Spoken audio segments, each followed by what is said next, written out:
Hello, and very warm welcome to this stream. Here's Valentin's Football Corner. Today we're gonna watch the legendary, the big, one of the biggest football match that Brazil has in store and to offer for us. It's Fluminense against Flamengo. A fixture you shouldn't miss if you love Brazilian football, a fixture you shouldn't miss if you love football in general. So I decided that I'm gonna stream it live for you here today. Because it's played at 16:30 in Brazilian time, which means that here in Europe it's 8:30 in the afternoon, and it's very easily watchable for all of us. Of course, the standings are not 2-1. I'm just gonna change this real quick before we get into the game finally. Let's go. This is the standings. And I'm just gonna set up the timer as well, so that you can see the time afterwards. We are getting with the clock, we are getting there. It's not counting yet. Perfect. So we're ready to go, I guess. I'm gonna tell you something about the match, about what you can expect from today's fixture here. In Rio de Janeiro, played in the legendary Maracanã stadium that you can also see very, very faintly in the background here of my live stream. A photo that I've taken like in 2023 for another match in the Maracanã. We can see the teams lined up already here. We're gonna see them enter the pitch in some instances. And I'm gonna tell you what we can expect from today's match. Fluminense's start into the season was rough, and we have the teams going. We have them going. They're walking out for this Clásico, for this derby of Rio de Janeiro, one of the biggest you can have in Brazil. Thiago Silva in front, the captain of Fluminense, leading his squad since he came back to his youth club last year.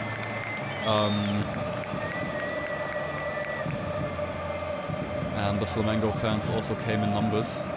Just to be clear and just to be transparent with you, I'm a Fluminense supporter. I got a Fluminense supporter when I was in Rio for the first times in 2023 and 2024. That's a story for itself. I'm going to do a video about that soon. Be sure to not miss out on that. There's not going to be a neutral commentary though. I just wanted to say this in the beginning so that you know what you can expect from me. Fluminense against Flamengo. Interesting match, difficult match for both teams for sure. For Fluminense because they had a rough start into the season in general, which reflected kind of the rough season they had last year. Fluminense so far only with 2 wins in the state championship. They were having a hard time playing even against teams from the lower leagues up until now. And the seemingly never-ending discussion about Coach Mano Menezes, who's in charge of Fluminense just right now, just doesn't seem to stop. Fans are dissatisfied. The team has games where they seem kind of playing without blood, playing without confidence, in fact. And Fluminense need to win every of the 3 games that they still have in the state championship to qualify for the semi-finals, to continue playing the state championship. And so this game is one of the first of the 3 finals they have to go on in this competition. Flamengo, though, they have started their season in a completely different way, completely different fashion. They are as confident as like never in the last years, maybe. They already won the first title of the season, which is the Brazilian Supercup. They played against Botafogo 1 week ago and won 3-1 in a very convincing way, in a very convincing performance in Belém, where it was actually played in the north of Brazil. But Flamengo with their coach Felipe Luis, they are dreaming of big things this season. They're already talking about winning other competitions, of winning many titles that year. as they love to do it every season without a title, is a bad season for Flamengo fans. They're kind of the Bayern Munich of Brazil, I always say. And so, as much as it pains me to say that as a Fluminense supporter, but looking at the form of both teams right now, Flamengo will go into this match as the favorite. But this could actually be the thing that can be dangerous for them, because, as you know, never be too sure to win. And especially in such a derby, which is going to be a game of fighting, which is going to be a game of will, which will be decided in the head also, Fluminense might have that chance to get something going. To get something going through fighting, essentially. And I'm very, very curious to see what that's going to give. Fluminense have to win if they want to stay in the competition. Flamengo don't really have to win, but of course they're going to want to win, because it's a derby. And the teams have lined up for some last words before kickoff is gonna be there. Fla-Flu 2025, the first Fluminense Flamengo, of which there are usually at least 4, or at least 3 per season. 1 in the state championships and 2 in the Brasileirão, and maybe even more in some state championship semifinals, or I don't know, it's a game that is oftentimes played. Referee is standing there, about to blow the whistle, about to get this Fla-Flu, this derby going, which is played in a surprisingly empty Maracanã. I don't know why. Flamengo fans haven't come in numbers, Fluminense fans neither. Seems to be a thing that both teams... as not one of those most important Fla-Flus, and it's also not undangerous, I'd say, to go to the stadium on days like these. You have to be careful not to meet the wrong fans of the opponent.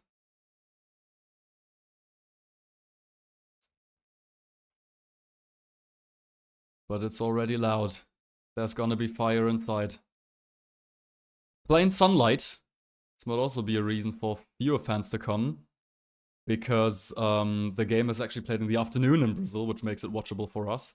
And we are getting going. Fla-Flu 2025. Flamengo have the ball to start into this game. And they're already going, but ball's intercepted by Fluminense. Ball could be played to Canobbio there on the side, but he didn't get it yet. There's João Arias on the left, already inside the Flamengo half, and it's blocked away, and it's the first corner for Fluminense, who attack early on here, who really want to win this game by confidence, after having played some very, very difficult matches there lately. Balls with João Arias. João Arias might get the cross, and it's blocked again. It's another corner for Fluminense.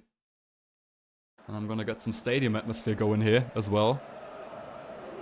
It's not the real stadium atmosphere, it's something I recorded just lately. Both coming in, but there's only find the Flamengo headed steered off, and it's gonna be a throw-in in the middle, on the right side, into the half of Flamengo. Riquelme, 17-year-old Fluminense youngster, is playing with head protection. I don't know why. I just saw it right now. So don't ask me why, but he's in the squad. Riquelme, one of the most convincing players there lately, which is actually quite normal for Fluminense, that the youngsters, when the team has problems, actually come in and kind of save the club. At least that's how it went often. Maybe today too. Ball's played long towards Canobbio, but it's taken down by Flamengo. Fluminense is still in possession. It's with Guga on the left-hand side. He might get the cross in, but the Flamengo player in front of him. No, it's Fuentes. He has the hair like Guga had it a year ago. That's a bit confusing. Ball played long by Thiago Silva. Might be intercepted by Wesley. Wesley gets his head to it and clears it into the out for Fluminense. Fuentes gets the throw back in. Got the balls again with the Fluminense defense. There's Thiago Silva. We have Ignacio playing for Fluminense. And not Thiago Santos, I think. Even though here on the screen, Ignacio actually looks kind of Thiago Santos. There's Flamengo got the ball but it's taken back by Ignacio, player who came from Sporting Cristal in summer. Not in summer. Yes, in summer, in Brazilian summer, but not in our summer. The only position that Coach Mano Menezes changed in comparison to the match against Botafogo, which was the last match that Fluminense played against... no, I think it was like... no, it was Vasco da Gama, sorry, I was completely lost. And we see the win probabilities for this game, and actually, whoever made this probability said that Fluminense has a 50% chance of winning and Flamengo only 27%. And 23% for a draw. I don't know where they take this from, because Flamengo is the team that is much more informed than Fluminense. For me, everything else than a Flamengo win wouldn't maybe not be a surprise, but certainly against the trend. Thiago Silva, Ignacio. Fluminense play for possession. Interesting. They have, like, in the first 4 minutes of the game, around, I don't know, 80% of the possession. That the long ball tried towards Canobio, but it's picked up by Rossi into the Flamengo goal, and they have it now. Maybe with a chance to attack. Balls on the left side of the Flamengo defense. Both teams are trying a little bit to play it calmly there, at least Flamengo. Fluminense tried to attack them early on. Standing really high, want to come through the fight. Something that Mano Menezes is not too known for, the Fluminense coach. Has been criticized for tactics that weren't confident for winning.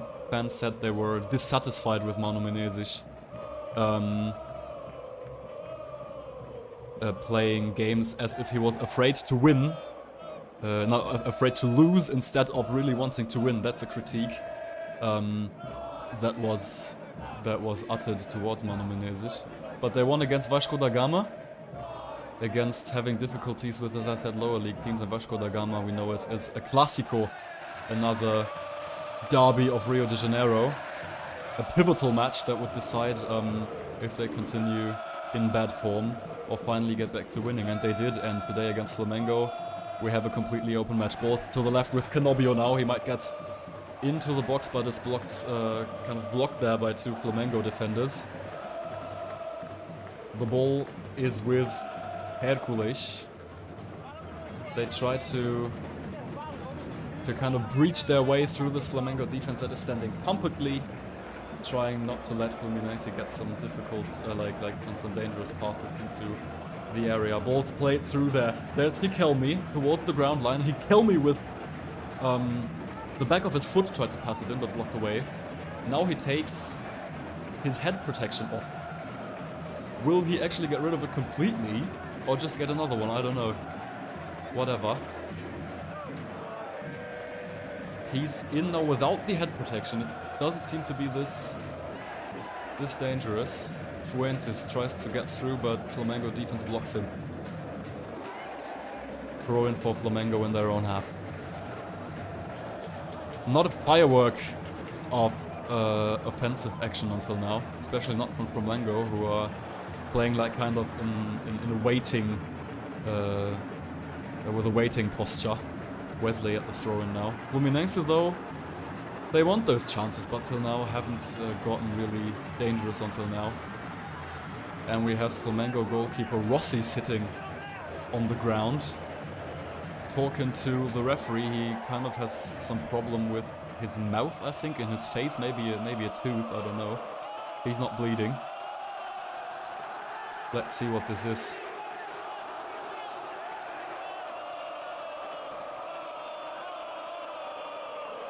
Let's hope it's nothing too bad there. Maybe it's not even about goalkeeper Rossi here, because Flamengo are about to take their first substitution in the 8th minute of the game. Alexandru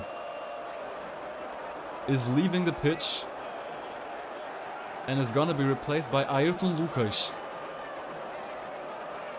I didn't really see what the problem was, but he seems to be injured. And Flamengo already with the first substitution here, 8th minute of the game. Like if you take off the glasses of being a fan of Fluminense, of course we don't want anything bad to happen in this game, so get well soon, Alexandre, so it was nothing too bad there.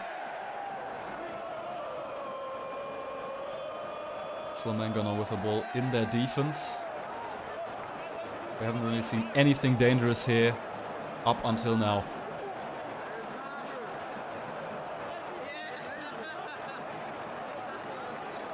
If anyone's watching who doesn't know me yet, I'm Valentin from Valentin's Football Corner. I launched this channel in January and I'm planning to bring to you the best of South American football as this derby of Rio de Janeiro, Flamengo against Fluminense. But now Flamengo attacking on their left-hand side.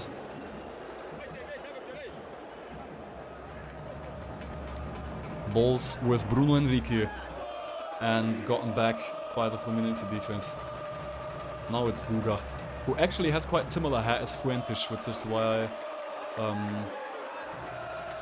I exchanged them in the beginning of the match. I thought that Guga was Fuentes.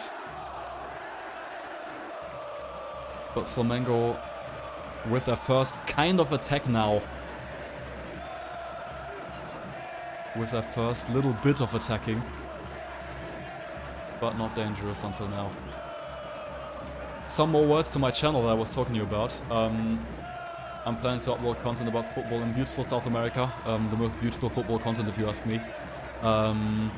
With occasional live streams of matches like this one that's played at a time that you can actually watch easily.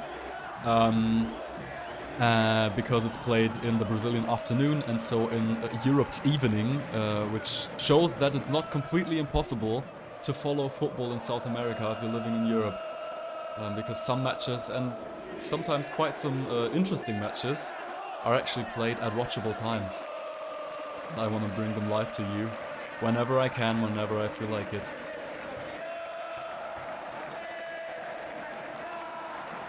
Balls played long by Fluminense, but nothing dangerous from there.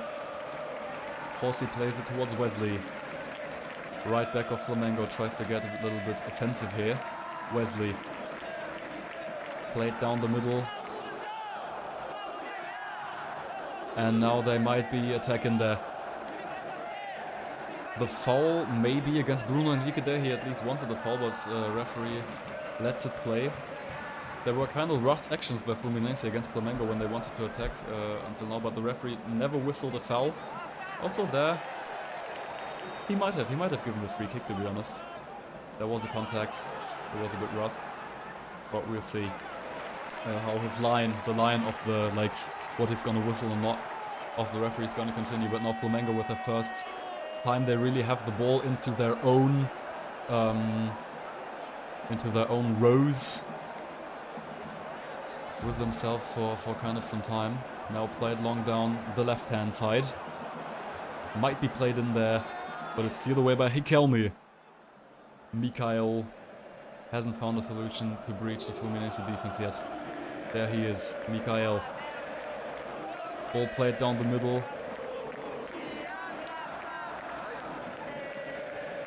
But without success. And the ball's back with the Flamengo defense after a Fluminense clearance, who now, after kind of a courageous beginning, find themselves more and more in defense.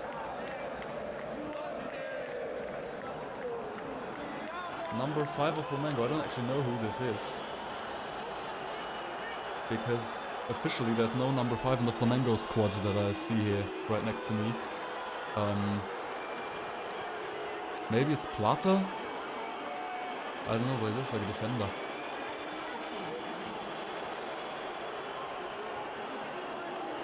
Ball played long. Cleared off by Fluminense. I can't really tell you anything about the game because there's nothing wild really happening, even for an audio stream to talk about.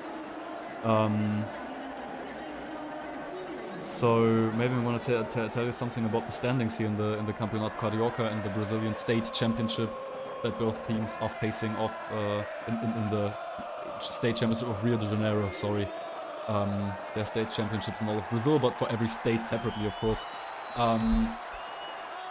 Flamengo started into the championship really well.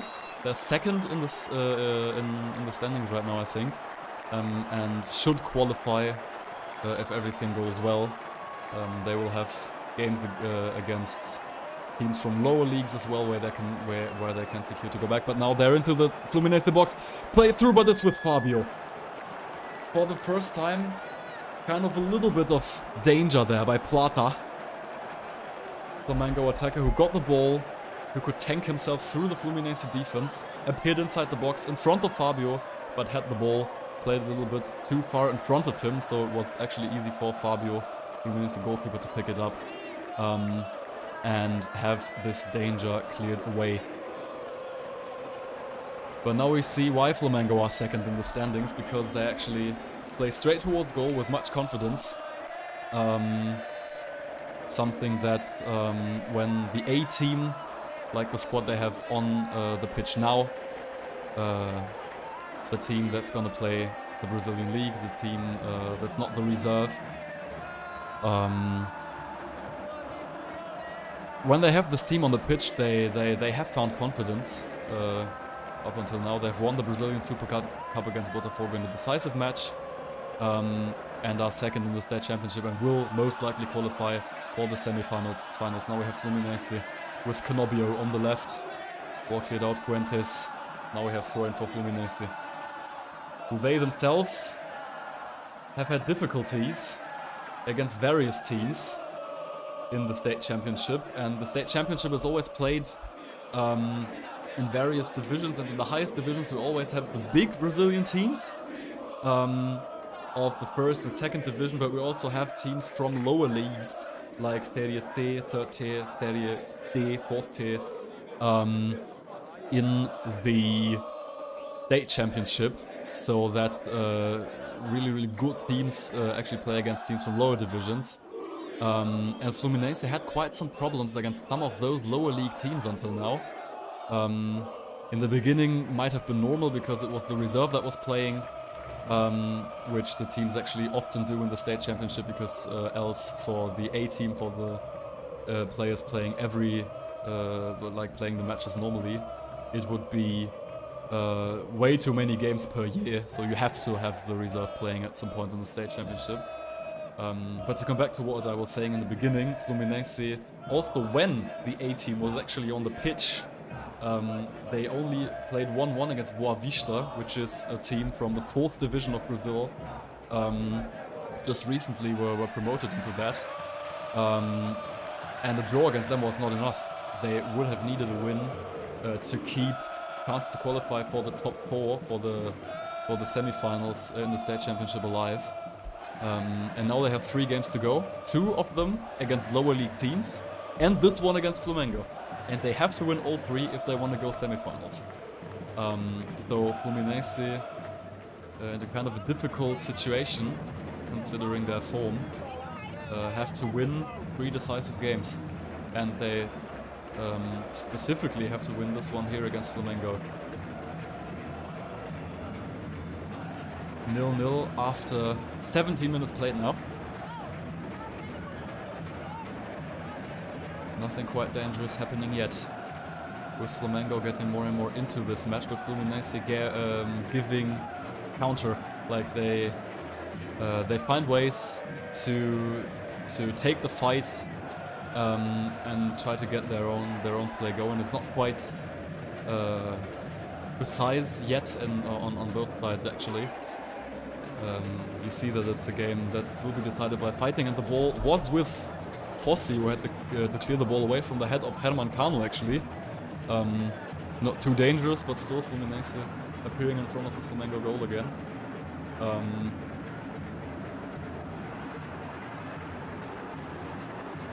And we'll see when this is gonna get a real game, when offensive chances will get going.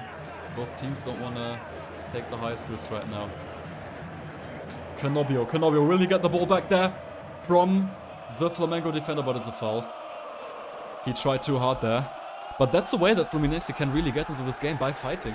They need to be physical too, and they take the game on this physical level on.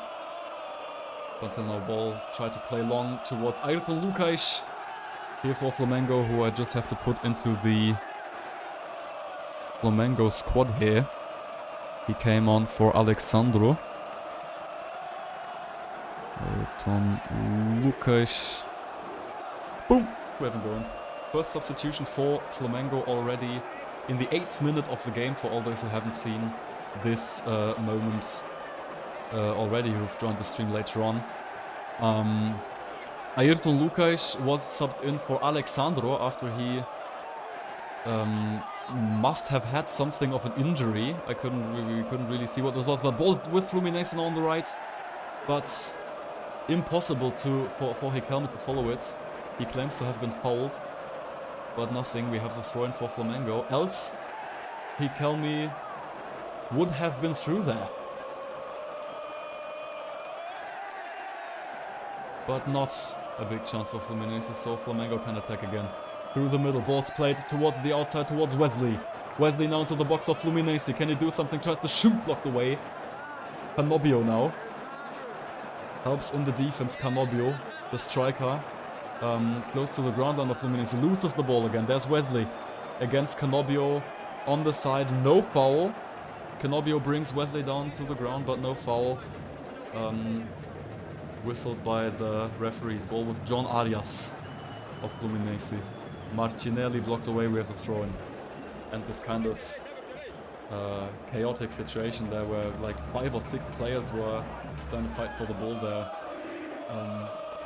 In the bottom right corner of the Fluminense half. Bottom left corner from this perspective. But nothing dangerous coming out of that. Ball's played back to Rossi, goalkeeper of Flamengo. Attacked early on by Fluminense. The pressing of both teams is very high right now. Flamengo maybe even tried to press a little bit higher when they're in attack. They actually press down to the ground line, try to attack even the goalkeeper when he has the ball. Fluminense kind of stop 20 meters from the Flamengo ground line, but they try to get the ball very offensively, but kind of don't really get it until now. Balls to the left. Mikhail for Flamengo. Can you get something going? Now the ball is in the Fluminense box. Can he play it down the middle and cleared for corner? Hercules clears it for corner. After Ayrton Lucas appeared dangerously there towards the Fluminense ground line into the box of Fluminense. He wanted to play it back to Bruno Henrique, who would have been there, ready to score. But Hercules blocked the passing way and could clear it down and off for a corner kick. Which is gonna be taken by Eric Pulgar. Ah yeah, Eric Pulgar actually has the number 5 for Flamengo. I forgot to put him into the squad of Flamengo, which I'm gonna do when this ball's being played in. Ball swung in by Flamengo onto the head, but not towards goal. Was decisively tackled there by Thiago Silva, I think it was. Flamengo fans claim the foul there, but no penalty given. We have the kickoff from Fabio.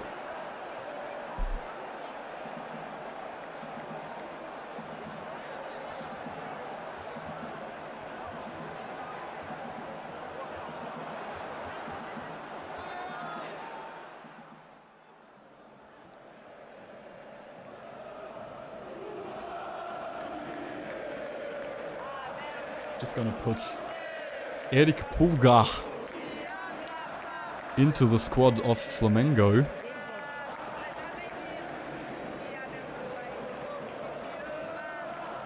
The number 5. So now we have the complete squad of Flamengo going there. They're not playing with one man down. They are, in fact, They are in fact 11 players. Now we have kind of some confusion there in the middle. It's getting derby-like. We can see it. Some players kind of getting involved into discussions, heated discussions, kind of push themselves around a little bit, push each other around a little bit. It's getting heated. It's not an offensive firework until now. The first half of the first half is played now, and we haven't really seen big chances for either team. Flamengo maybe with some of the more dangerous moments recently, but still not with the very, very dangerous moments there. Guga. Fluminense inside the own half now, attacked really early on by Flamengo.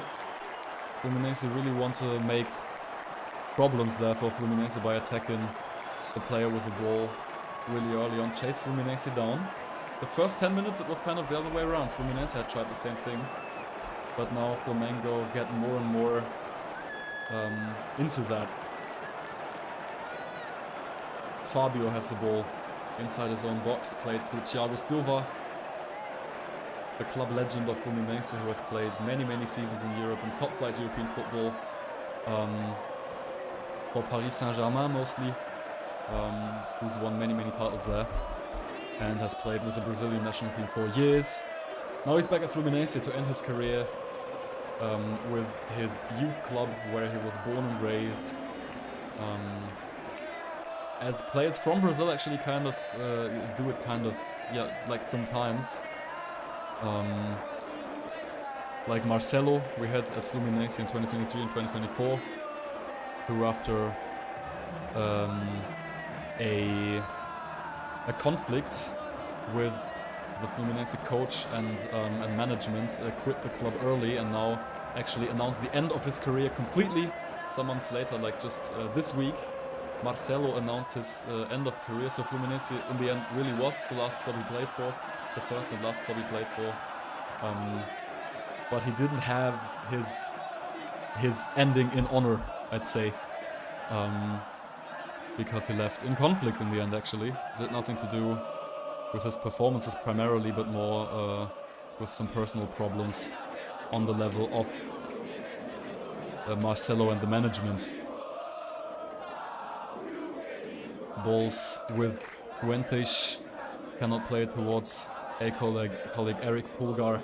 Now Bruno Henrique might get the counter-attack going, but loses the ball to Ignacio because he plays it too wide in front of him. Throw in Fluminense at the middle line now. Nothing too, like sportively, football-wise, nothing too interesting happening over much of this game. And the referee gets a technical pause going here, I think, which is because the climate in Brazil is quite summer-like, tropical summer. We're close to 30 degrees and it's still afternoon, so the players want to drink something. Going towards the bench now, we'll have, I don't know, maybe 2 or 3 minutes of pause to get themselves hydrated. Completely fair in those conditions here in Europe. I'm dreaming of such conditions. I'm sitting here with 0 degrees outside, and dreaming of 30 degrees and sun that they have in Brazil.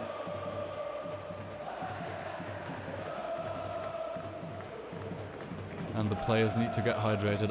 I'm seeing the stands of Maracanã actually right now, and I'm asking myself maybe if some Brazilians are here in the stream and can answer this question to me, why the Maracanã is so empty.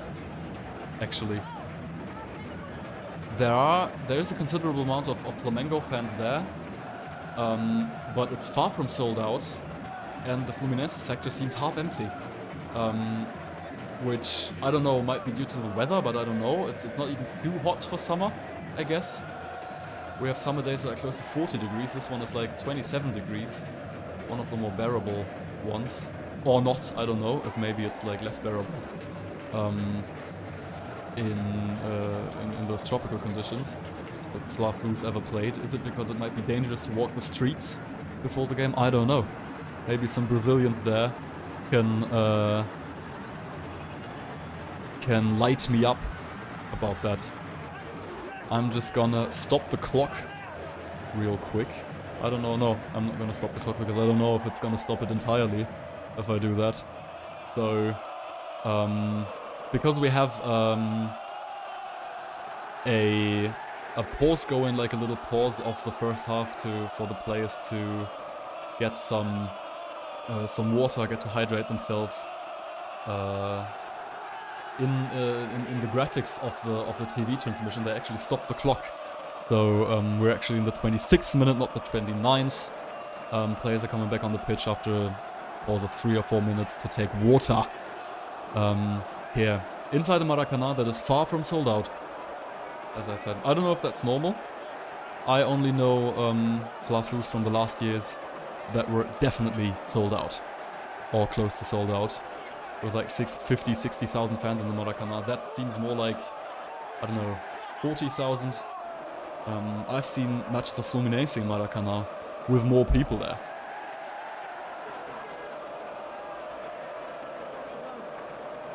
Esse juiz já tá de palhaçada pra cima do Mengão.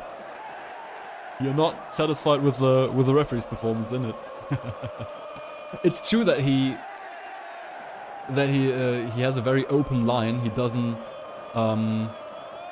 he doesn't stop many fouls. He lets much play. Many rough actions, but in my perceptions, yeah, sure, it was more often against Flamengo than for in those situations, but I think it's more a general line. Because the fouls I saw from Flamengo against Fluminense were very, very clear fouls, and the moment that the referee whistled against, didn't whistle against Fluminense, it was not that obvious, to me at least. Maybe it's because I'm a Fluminense fan, but I don't know. No, I've been a referee for 1 year actually, and to me it's surprising that the referee didn't whistle all those fouls and lets this roughing go, because we know that it's going to be a rough game, and this can get dangerous if as a referee you don't set the limits in such a derby physically, which I think the referee should do more than he's doing right now.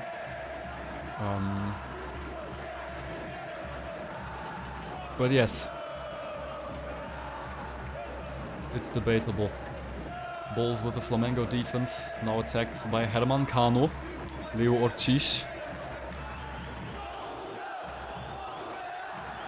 And ball gotten back by Fluminense. No foul there in the middle. Balls with Herman Cano. Maybe shoots the Cano! But 10 meters wide. A little shot on goal. This could have been more. There in the end. There we see. It was... If it had been a foul by Flamengo there. So everything well, and we see again Herman Cano gets the ball onto his left foot, but cannot get any pressure behind the shot, and it flies past the right post of the Flamengo goal, about 10 meters. But the first action that was a little bit dangerous for Fluminense there. Will they get into the game now? Ignacio played forward. They're trying long balls often, whenever they find some space through the lines. But now the ball's with Thiago Silva inside the Fluminense half. 28 minutes. First chance for Fluminense by Herman Cano. A man who had scored 90 goals, around 90 goals. Oh, and the harsh tackle against Canobio, who gets Wesley's arm into his face. That's a foul. Also for a referee that has a very open line. 3 meters from the ground line. Just a meter from the left side of the Flamengo box actually. It's going to be a dangerous position to get the cross in from the free kick for Fluminense.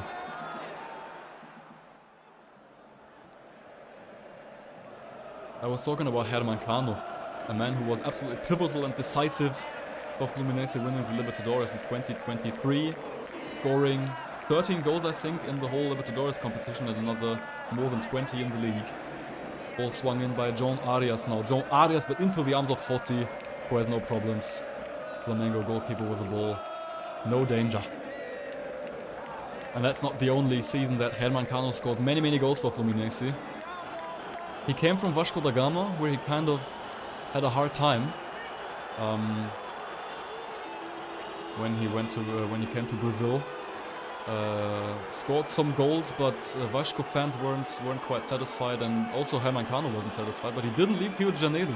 He changed clubs within Rio and joined Fluminense, where he took off immediately and scored almost 90 goals in 2 years for Fluminense, I think, or in 2.5. I don't know when exactly he came.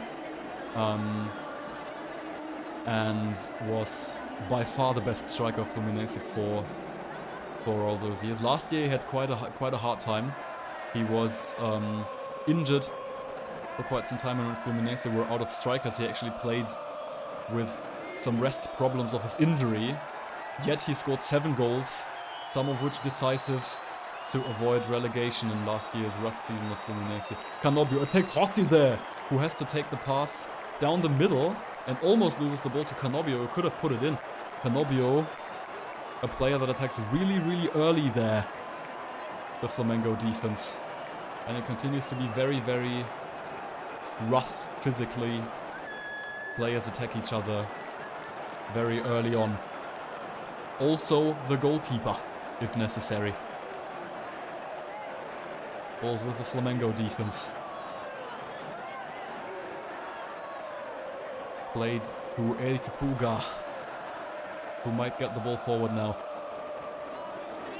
But he doesn't. They rather wait for a space to open there. And we see Herman Cano there, already in a position. He wants to throw himself at the Flamengo defense if ever they do a mistake. Really offensive pressing play there by Fluminense, who want to get the ball from each Flamengo mistake possible. Gerson now with the ball, wants to get it towards Wesley, but blocked away by the Fluminense defense. Ball with Herman Cano, but loses it.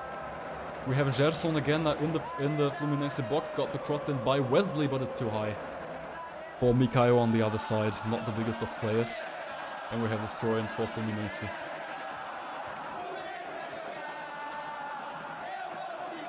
Background noise is too high. Thanks for saying that, because for me in my audio it sounds less high, but I'm gonna put it a bit less noisy. Thanks for the comment, Eli Silva, and welcome to the stream. For all those who don't know me yet, who've joined the stream later on, I'm Valentin from Valentin's Football Corner. I launched this project in January, a YouTube channel where I'm gonna talk about football in beautiful South America, for me the most beautiful continent you can watch football in. I've seen a heart there, thank you.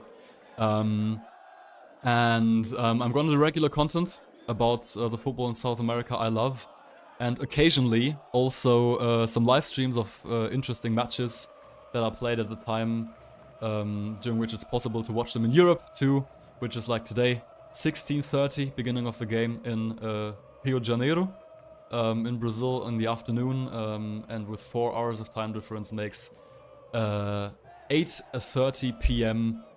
Here in Europe, which is easily watchable for everyone like me who likes football in South America and still wants to get some sleep after watching it.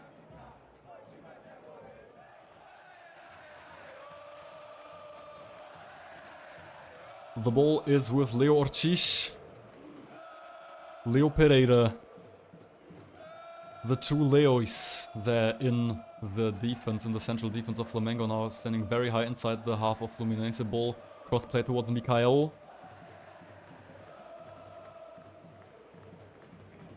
Mikael again there on the left. Can go towards the ground line, gets the cross in. The header blocked away by Fuentes. Header by Plata. 7 meters from goal could have become dangerous, but Fuentes went for the header too and blocked the heading trajectory before it could have become dangerous there, yeah. Blocked away in the action. And corner kick for Flamengo, whose fans are now getting loud because they sense the chance there. Ball played in again blocked away again. Corner, this time Guga from Fluminense with his foot in.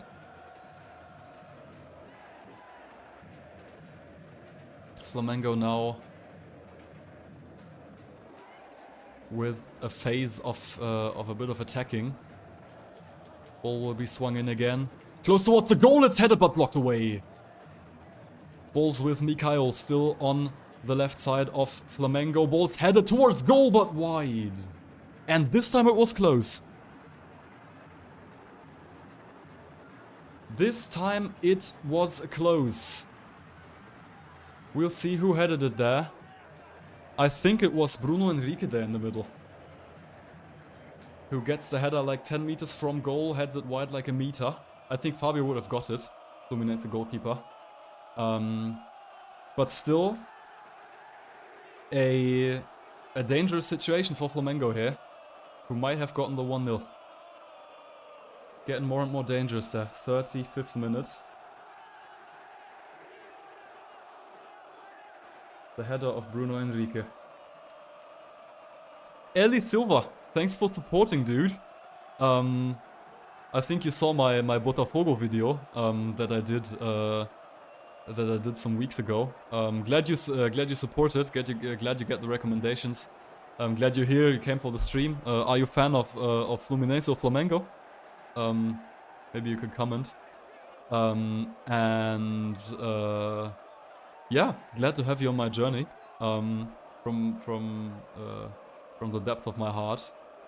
And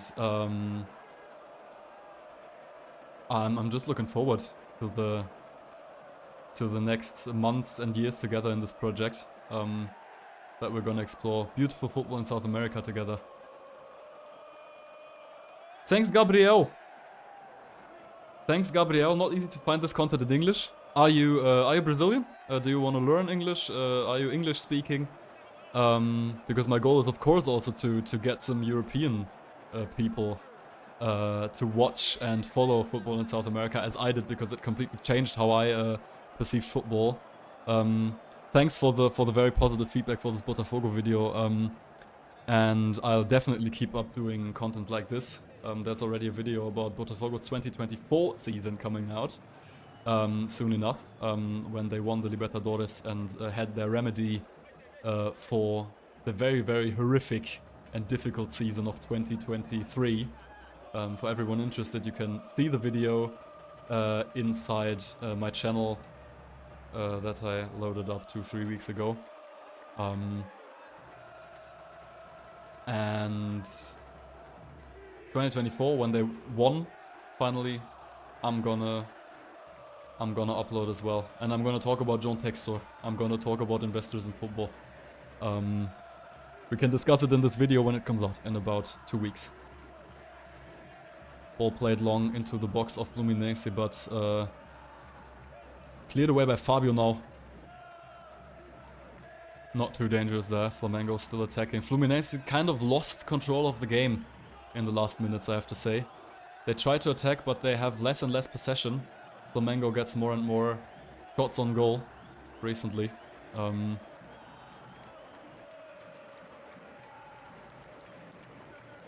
Fluminense would need something dangerous here to get confidence back, I think. From Ceará, illegal. I was in Fortaleza for 1 day, actually, last year, because I took my flight from there when I went back to Europe. I visited, together with my girlfriend, Maranhão and Piauí, Lençóis Maranhenses, São Luís, Parnaíba, and we took our flight back home from Fortaleza, actually, and we only spent a day, from morning to evening, but it was really beautiful. Ponte Preta, Fortaleza is Ceará. Is that possible? Supporting Fortaleza and Ceará? Isn't that like the fla-flu of Fortaleza? Wild. Isn't this like some dude comes and I'm like a Fluminense and Flamengo fan? Which is completely fair. I'm just saying, I'm for peace in football. I love derbies and I love shit talking and hated emotions in derbies, but I don't like violence, and I'm completely fine if people support contradictory teams. I too support many teams, of which I don't know if some are contradictory, but yeah. Glad you're here, Ellie. From Ceará. Are you from Fortaleza or are you from another place in Ceará? You don't get into the rage against the other side mentality. That's cool, dude. I like that. I really like that. Because, like, rivalry is nice. I love it. Football would be completely, would be way less enjoyable, I think, without rivalry. But rage and violence and all this stuff, you don't really need it, I think.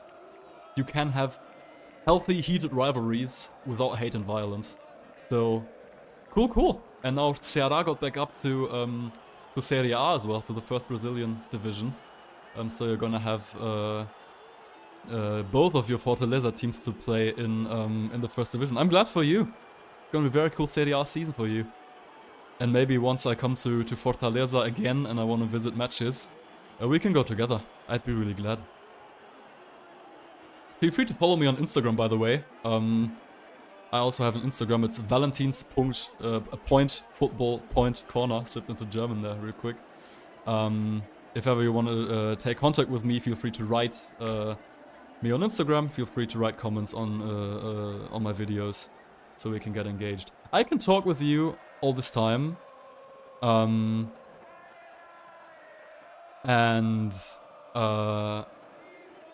I can talk to you because there's nothing really dangerous and important going on in the Fla-Flu.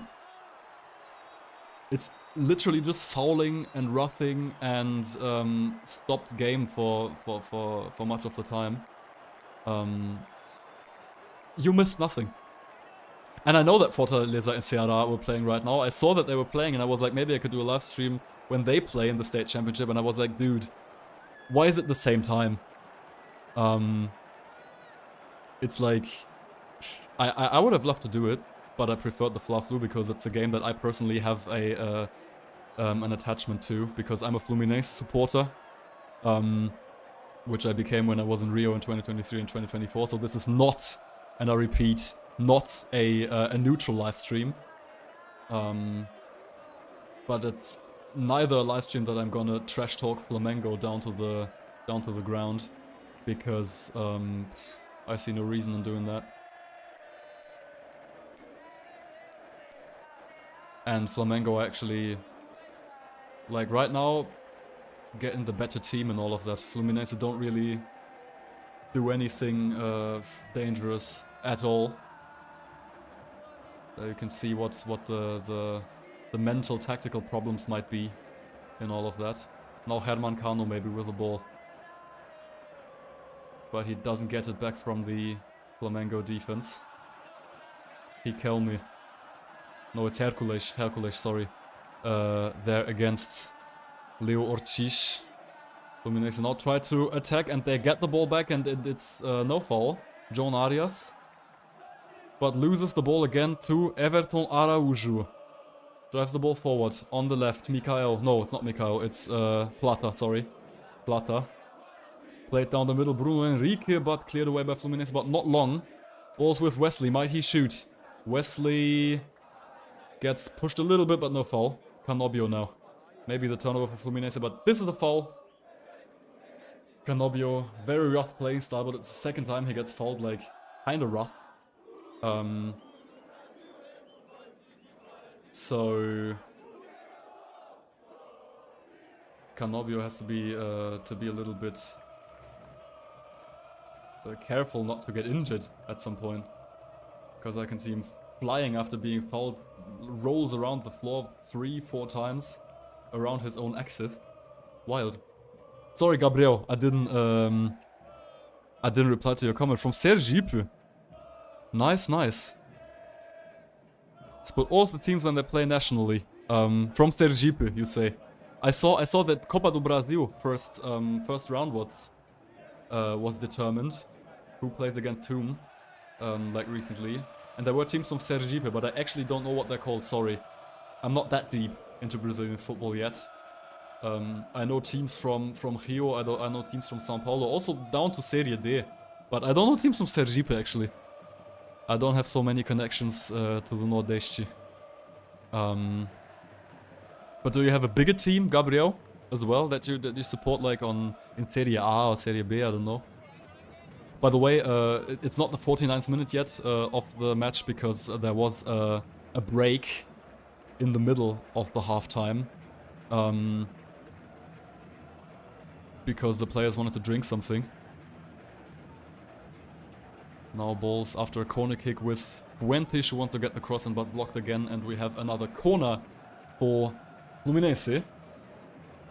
Now the 45th minute actually ended, so the first time is over. We're gonna see how much time the referee is gonna give. In addition, 3 minutes. So yeah, the hydration break, that's it. 4 minutes of hydration break that I couldn't stop my clock for. So we're actually in the 46th minute now, not in the 49th. And we'll have 3 minutes of added on time, of which 30 seconds are already played. Corinthians, nice. I also know people who support Corinthians, and I'm gonna go to Brazil this year as well for 2 months, and I definitely want to do videos from several stadiums in Rio and São Paulo because those are the two places that I can go to in this time, and I definitely want to see Corinthians. It looks too wild. With the Poro and stuff and Memphis Depay, and they have a really cool squad that season. So yes, Corinthians is definitely on my bucket list. And I also understand that you prioritize your local teams. It's always cool to have your local teams to support, even though they might play in lower divisions. That's the thing that I like about Brazilian football. Sometimes you have like matches in 4th division or even lower, with not that big, but still quite big fan bases in stadiums with several thousand spectators and just beautiful atmosphere. But still grassroots and very down to earth. Now the ball's with Bruno Henrique. Maybe the shooting chance, but played into nowhere there. But Flamengo get the ball back. Eric Pulgar. Wesley on the right. Played to Bruno Henrique. Will they find another chance? 1 minute and 10 seconds to go. Wesley played down. Bruno Henrique is with the ball. Ball's inside the Fluminense box. Plata. Played down. Shoots going for Flamengo, but blocked away. And Canobio can play it a bit forward, can relieve Fluminense a bit, but there was a big chance for Flamengo. If that hadn't been blocked, that would have been, I think, the 1-0. I couldn't see a shot there from here, from my not so big screen, but it was definitely the biggest chance of the game until now. 48th minute, last minute of this first half, and Flamengo almost made it 1-0. On a psychologically very, very important moment.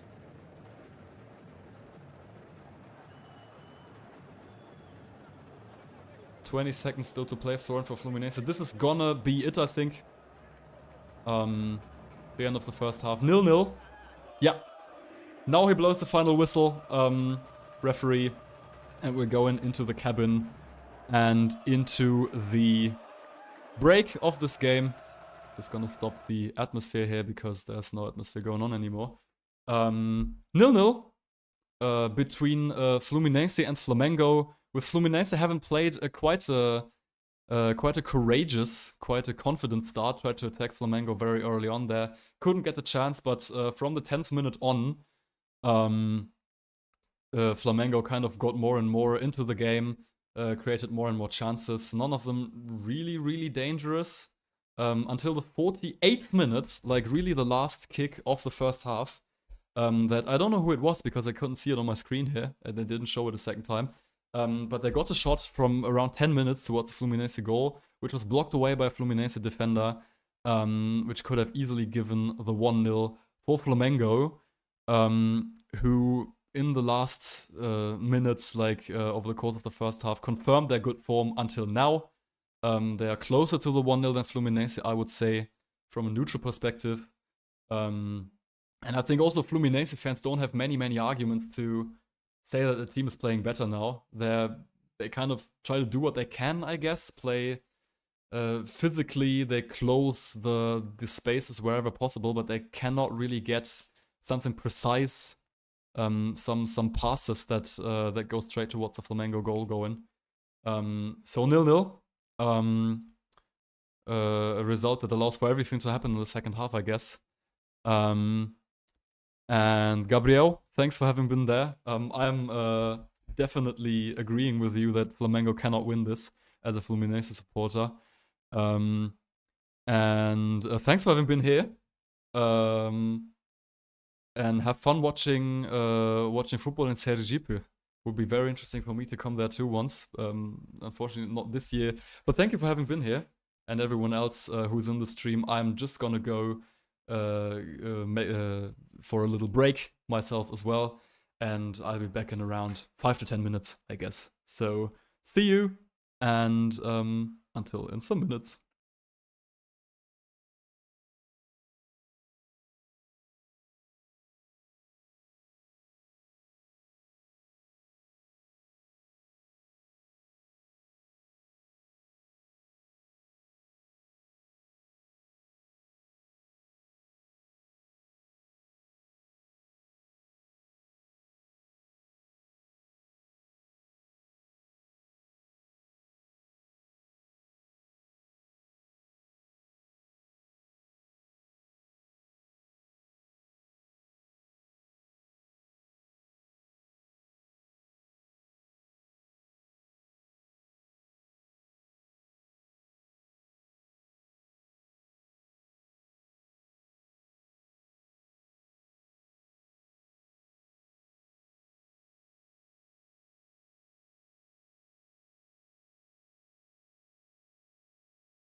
Yo friends, welcome back.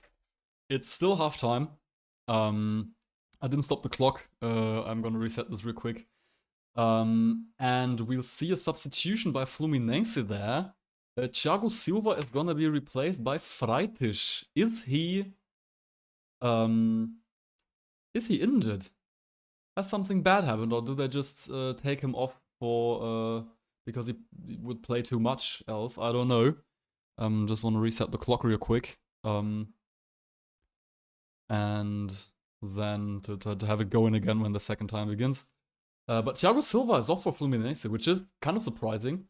Must have been something with an injury. I don't know. Because he normally is the rock down in the defense for Fluminense. Or maybe this just... No, Freitas is really coming on. As well as Lima, who's gonna be subbed on for Riquelme. The youngster, after 45 minutes of a game, is taken off. Riquelme, a very, very talented player, but in this game, without luck just yet.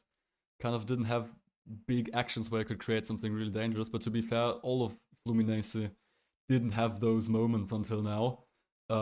So I think it's just to vary a little bit, but I still don't know why he took Thiago Silva off. And we are getting going again. Didn't really see the beginning there, but game starts with kickoff for Fluminense, and they now have the throw-in after a blocked crossing attempt on the height of the middle line. Ball is with Martinelli. Lima, first action here. Canobbio, no foul. As I said, it's not just against Flamengo that the referee lets the game continue. He generally doesn't whistle many fouls. Also this time against Canobbio.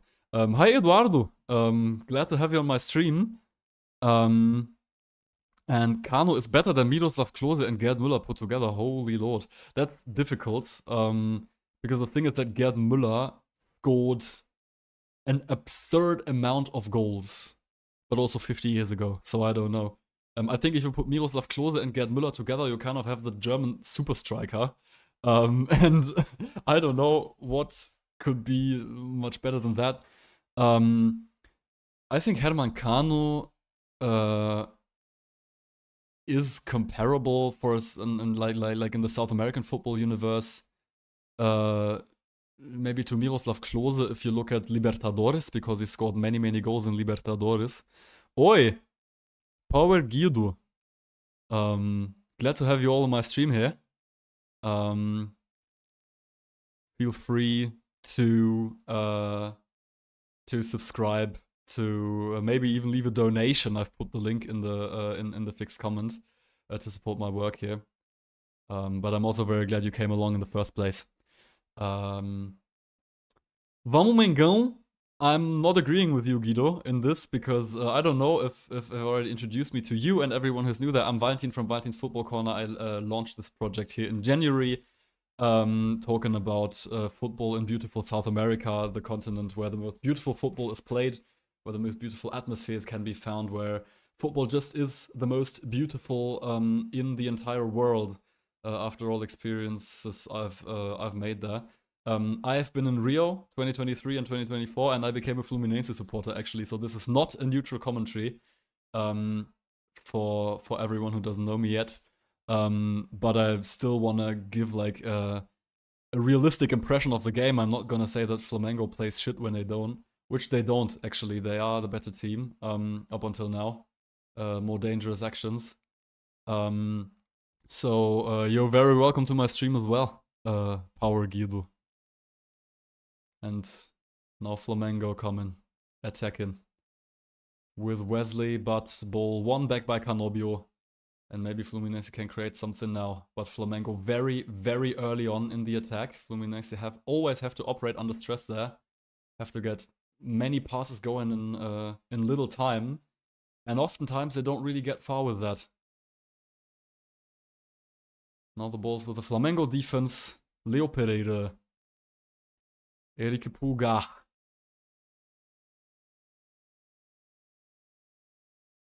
We're on the left with Mikael. Maybe the cross in now for Flamengo, but too wide, and we have a kickoff from the goal of Fabio. Nothing dangerous created here, but Flamengo continue attacking. For Fluminense, this is going to be a tough one until the end. Eduardo, nice. Thank you for your feedback.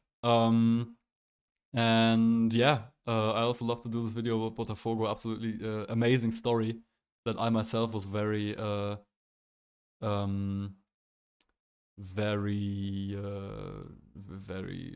unbelievable just for me.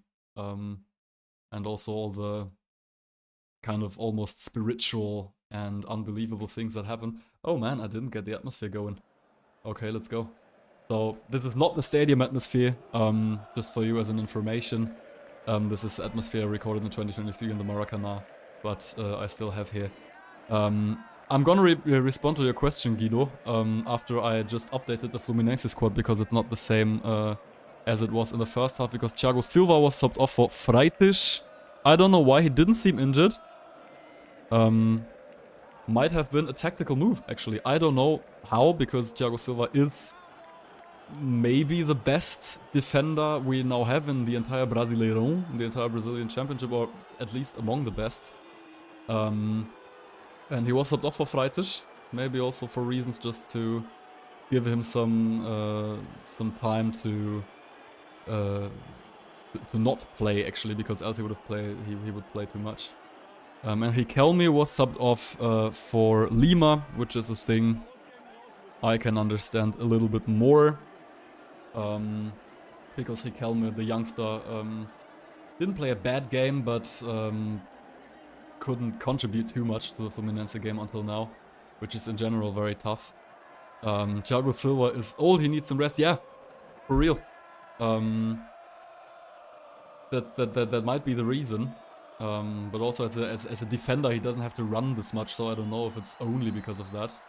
Now we see, I think it's Thiago Silva with some ice on his foot.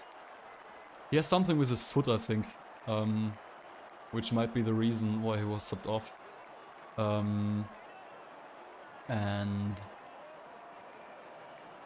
yeah, but to continue talking about Riquelme, who was subbed off for Lima, I think this is just to give some new impulsions, to give a little bit of creativity, maybe, I don't know, which we haven't seen much till now in the Fluminense game, to the attack, and also to have some new power on the pitch, for sure.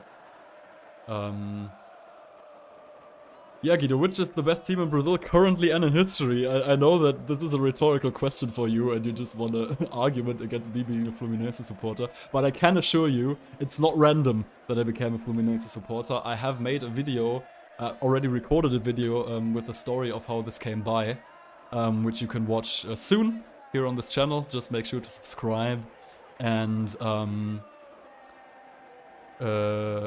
on, to not miss anything. And also learn about how I became a Fluminense supporter, which has kind of some backstory. I can tell you it was in 2023, so you probably already know where this is going. But it was not from November on when they won the Libertadores. It has something to do with the Libertadores, but I'm not one of those fans that just became a fan because they won something for once. But the entire story for you soon enough here on Valentin's Football Corner. Make sure to subscribe. So I don't know which is the team with the most titles in Brazil in all of history. I don't know. Is it Flamengo? I'm not even sure. Brazilian football is way older than that. And all I know is that historically Fluminense is like Laranjeiras in Rio de Janeiro. The stadium where Fluminense was born, actually, is where Brazilian football started. So historically, Fluminense, while they might not have the most titles, certainly have a very, very rich history and are on the origin of Brazilian football. Ball's played now into the box for Wesley there on the right, but he cannot get his foot on it. Flamengo there with kind of dangerous situation. Could have been even more dangerous if the ball had been played like half a meter shorter than it was. And Wesley can get his foot on it. We have ball for Fabio. And Fluminense have it in front of their own goal. Ignacio played to the right to João Arias. Maybe he can do something. Arias fouled there, but no. Yeah, he fouled. He whistled it. He gave it. João Arias had the ball, but Ayrton Lucas was holding him from behind and didn't let him go. Not a brutal foul, but a foul. For sure.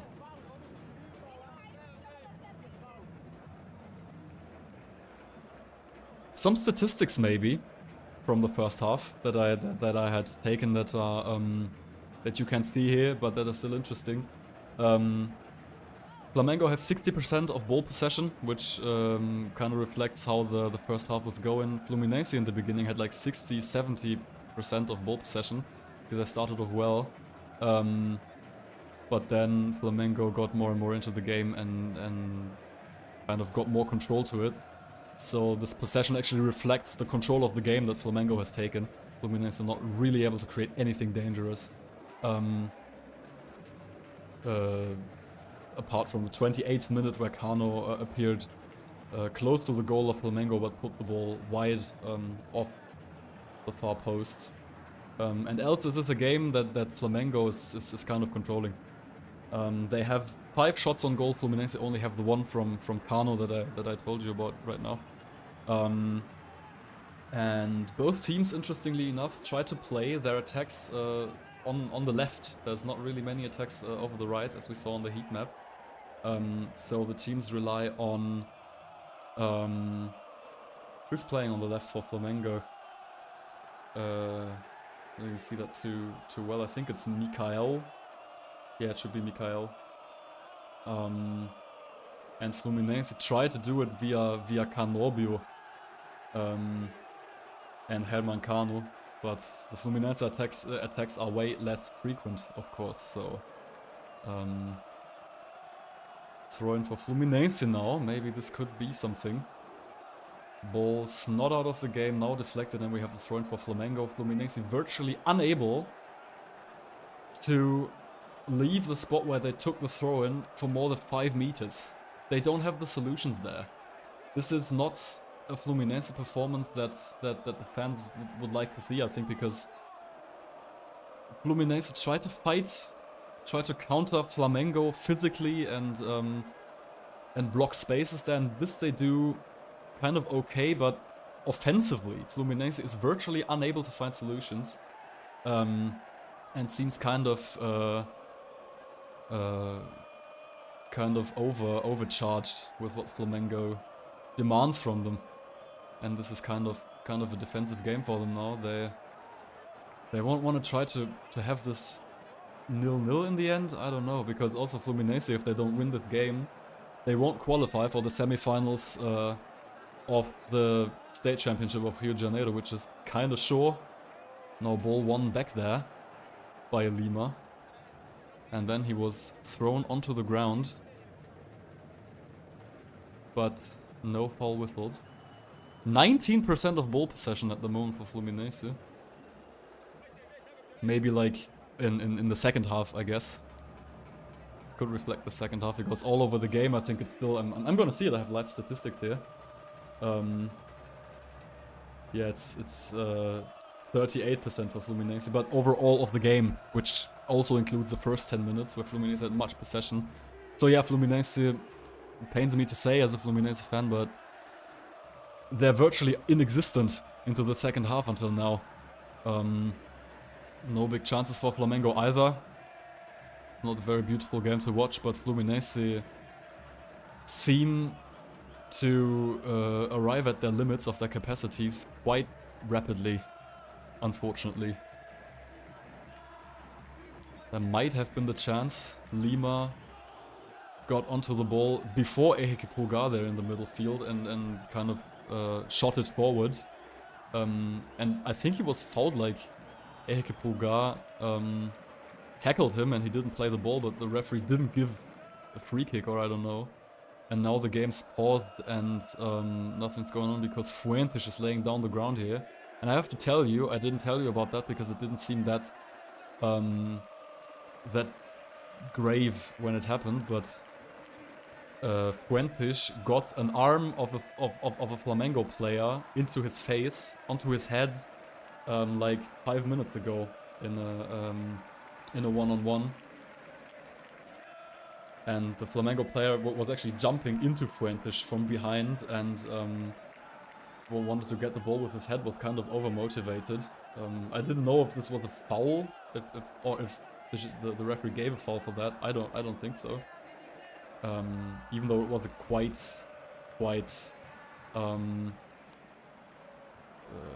like reckless tackle there. And Fuentes continued on playing, which was why I thought that maybe he was well, but now he was on the ground, kind of dizzy. Something he was fouled, not dangerously, but I think Fuentes kind of took a hit on his head, and now he has to be very careful. I think he will be subbed off. He's standing. He's not in the game right now. Fluminense are one man down, but just because Fuentes left because of this injury, potential injury. Will he come back on? Or will he be subbed off? We'll see soon enough. I think he's back in the game. Yes, Fuentes is back in the game. But maybe not for long. Because this can get risky if he took a blow to the head. Hope that's nothing too serious there. Now, ball played down the field to Flamengo, but got back to Lima. Maybe they can get a counter going now. The ball is played towards Martinelli, but blocked away by Elke Pulgar. We have a throw-in the middle of the Flamengo half of the left side for Fluminense.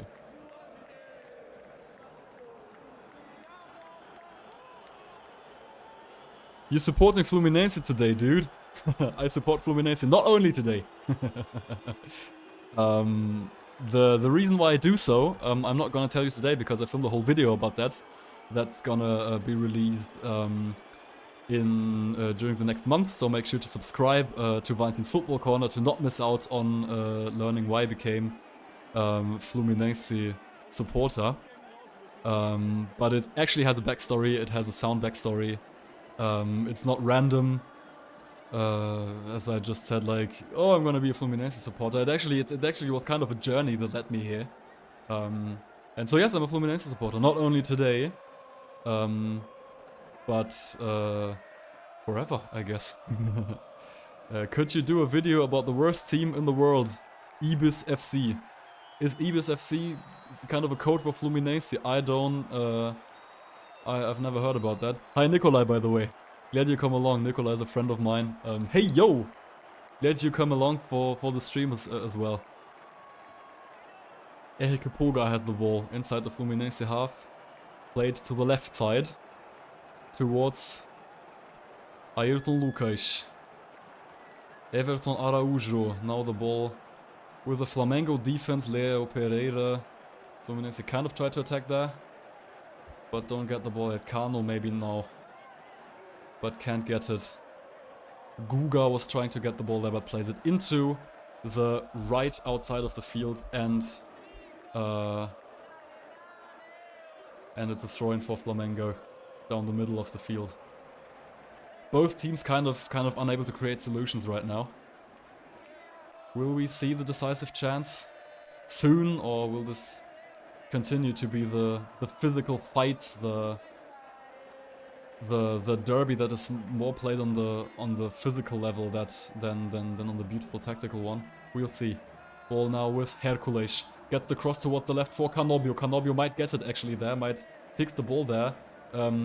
Is tackled down by Wesley. No foul! Holy shit! Well, that was like an obvious tackling with the arms. Like Canobio had the ball there on the left.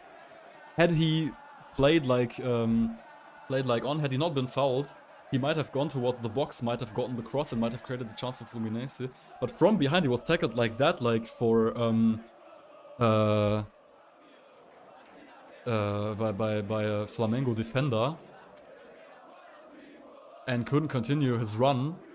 Referee, as he does with many similar situations, so it's not the first time the referee doesn't give a foul for that. But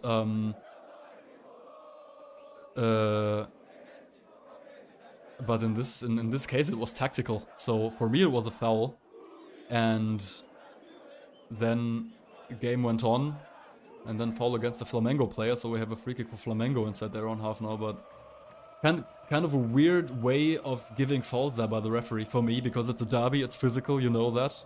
And as a referee, I try to keep it, to keep physical roughness into limits, I guess, because if you don't do that, it can deboard and it can get dangerous for the health of players also. So yeah, he doesn't give many fouls in general, which doesn't help the game because it gets rougher and rougher. Ball played into the box for Flamengo now, but there's no Fluminense player to take it. So the ball's with Horthy, who wants to initiate a fast counter there. No, not Eric Pulgar, it was Wesley, has the ball, is fouled tactically there by Kanobi with his arms. He stopped the run of Wesley. Of course it's a foul. Of course Kanobi gets the foul whistle because it's one, but the foul against him just 1 minute ago, it was just as tactical as this one, and it was no foul whistled against Flamengo there. Ball blocked onto the left side, and we have a throw-in for Flamengo on the left side. Taken by Ayrton Lucas. Very uncommon for foreigners to support Brazilian teams, specifically Flusão. It's true. And you're gonna see why I support Fluminense soon enough when I'm gonna upload my video. Make sure to subscribe. Thanks for being here, dude, in the stream. Make a video about the rights of Fortaleza, Paraná Clube, the controversial relegation of Portuguesa, and Copa João Avelange. Very interesting topics. Thanks for the suggestions, dude. I'm gonna see what I can do. All seems very, very interesting. Also, like, the downfalls of teams like Paraná and Portuguesa. I don't really know those stories, but I know that there were once big teams that were relegated. Was it because of money? Was it because of other things? I guess it was not the reason that they played bad, that they were falling down this badly. There was also some mismanagement or not. And this happens occasionally in Brazilian football, I have the impression. Ball is with John Arias on the right, already at the heat of the Flamengo box. Guga might get the cross in. Guga gets the cross in, headed by Canobio. No, he doesn't get the ball. Now on the other side of the field to the right. Fluminense now maybe with an attack sequence. Hercules for Martinelli. Fluminense with some possession now. Ball played toward Arias. Wants to get into the box of Flamengo, but loses the ball to, I think it's Bruno Henrique helping in the defense there. And who gets fouled by John Arias. Free kick for Flamengo. But in the 22nd minute of the second half, for the first time in the second half, we've actually seen some offensive action of Fluminense here. We've seen them have the ball and trying to breach through the defense of Flamengo. And have offensive possession for the first time in the second half.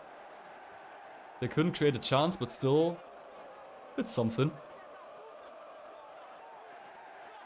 Now Flamengo with the ball in their defensive rows. Leo Ortiz. Leo Ortiz played to Eike Pulgar. Luis Araújo has been subbed on for Plata. A thing that I didn't see in the live, but I'm just gonna change it real quick. In the away squad, Plata subbed off for Luis Araújo.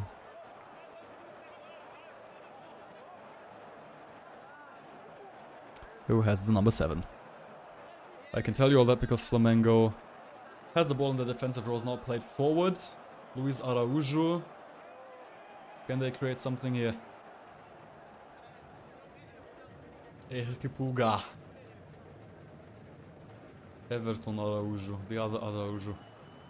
Leo Pereira now still with has the ball defensively. Bruno Henrique now on the left side of the Flamengo wing, but Fluminense still closed down their defense. It's one of those games that might end 0-0 actually, because both teams not able to find solutions, but maybe there'll be a lucky punch at some point. Ball played down the middle by Fluminense. Balls with Lima. But the foul against Janales. Ball played down to the left to Canobio. Now he can control it. Can he go into the box? Canobio maybe with a chance. Shoots, but it's deflected. Maybe for Janarias. No, it's too far in front. Picked up by Rossi. But the first time that Fluminense actually got kind of dangerous here. Ball played as a long cross down to the left attacking side of Fluminense. Down to the Flamengo half. And Canobio could control it. Made some step towards the middle. Wanted to shoot that from 23 meters of distance. But didn't quite hit the ball, and it was deflected, so that it actually went towards Rossi, goalkeeper of Flamengo, kind of slowly, where João Arias actually tried to make the run to get the ball, but it was too long, and the ball with Rossi. But the first real chance in the 23rd minute of the second half, it's the second half by the way, I didn't change that, dude. Just gonna do that real quick. We're not in the first half. We're in the second half, but I think you know that. 24th minute of the second half means the 69th minute of the second. Because Brazilians count the two halves of a football game separately. They start at 0 again, as I'm doing right here, but I'm doing that because my clock doesn't support counting upwards of 45 minutes. I still have to figure out how to do that. But yeah, we're in the 70th minute. So, ball played down the middle. Now maybe the shooting chance for Flamengo blocked away.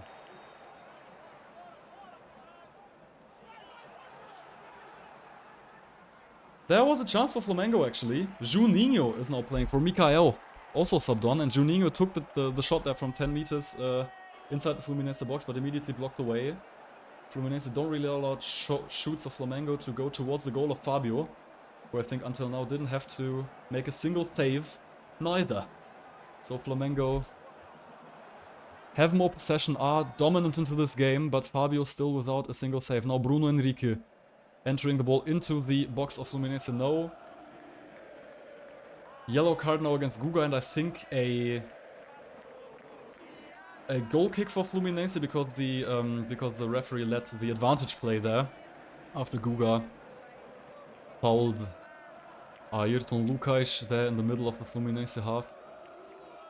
Didn't get like a real chance for Flamengo, but still the advantage played. But yellow card there for Guga because he went foot first into Ayrton Lucas there. That's the game we have. It's rough. It's rough. It's a derby. It's not beautiful. We don't see many chances. We'll see what this gives. We'll see what this gives. Juninho has been subbed on for Mikael with the number 23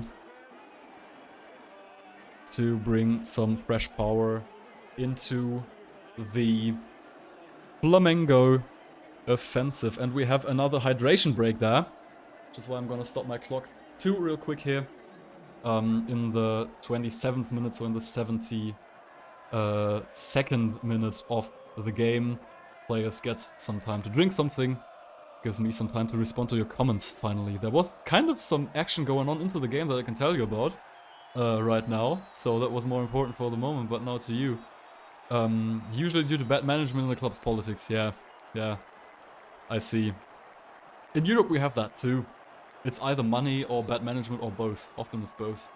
Especially in France, where we had Bordeaux, like a big club that were playing like 10-15 years ago. They were playing the Europa League. They were playing, I don't know if Champions League, but they were a very successful French club on an international level. And they got kind of an investor playing more and more badly and having been relegated sportively to the second division. They were relegated before because they got last, and now for this season they got relegated into the 4th tier of French football, lost their professional status and their right to have a football school because they got bankrupt, basically. And it's one of the biggest clubs in France, and very, very sad story. I could tell you many about, like, especially in France. Oftentimes due to bad management. Tons of clubs that rose and then fall. Santa Cruz also did this alongside with Náutico. 1987 seasons of the Brasileirão. It's really controversial. 1987, dude. I wasn't born then. I wasn't even close to being born at that point. Very historical, but I'm interested. That's the kind of stories that make football interesting, you know. And tells you much about football, but also about the society around and the time that you were living in at that point. So thanks for the suggestions. I'm gonna keep it in mind and see what I can do. Hydration break's over. I'm gonna restart the clock once the game clock hits 26:34. We start with a goal kick for Fluminense. Arias attacked early on there, gets the foul, gets the free kick in the own half. And now the clock hits 26:34, so we're perfectly synchronized with the game clock here. While Fluminense have the free kick inside their own half, played back towards Ignacio Freitas. Down to the left side, all still in the Fluminense half. Hercules gets the ball forward now. Towards Serna, who was subbed on for Canobio. Kevin Serna, who scored 2 very decisive goals for Fluminense last season to keep them in Serie A. Now Fluminense have the ball again.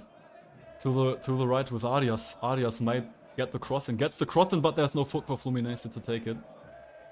Played the pass inside the box. Now Fluminense gets some approaches towards goal at least. Kevin Serna, no inside the game for Canobio. I'm just gonna change this into the home squad real quick.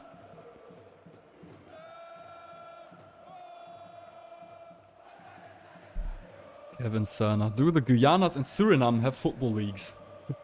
I don't know. I think so. Every region like that should have a football league, but I don't know if they're big. Do you know if they have football leagues? I don't know. I only know that like French Guyana is still an integral part of France. It's like actually part of France, the EU and stuff. Territory governed from Paris, and from time to time there are actually teams from French Guyana playing in the French Cup against teams from the mainland, which also happens with other French overseas territories. So they have football teams, but I don't know if they have like, they should have a known small amateur football league, I guess. And the other two, the other Guyana and Suriname, I don't know. Now Flamengo on the left. Ball cut inside, but blocked by Fluminense. By Bruno Henrique, it was. Leo Pereira now with the ball, and the Flamengo defense plays it long towards the left side. In towards Gerson. Gerson inside the Fluminense box now. Tries the shot in, but it goes wide there. Didn't hit the ball right. Claims to have been fouled. I don't know if there's VAR today. Is there VAR? Can someone write it in the comments, please? Gerson there into the Fluminense box, but no, that was no foul. He was touched in his back by the Fluminense defender, but that's not a foul at all. He just mishits the ball then, like in the left corner of the 6-yard box, actually close to Fabio's goal, and the shot goes like 3-4 meters off the goal. Not dangerous in the end, but the most dangerous thing that Flamengo could create in this second half until now. Even though they try to impose their good form, their qualitative squad onto Fluminense, they don't really create anything dangerous here. 74th minute. We note that anyways.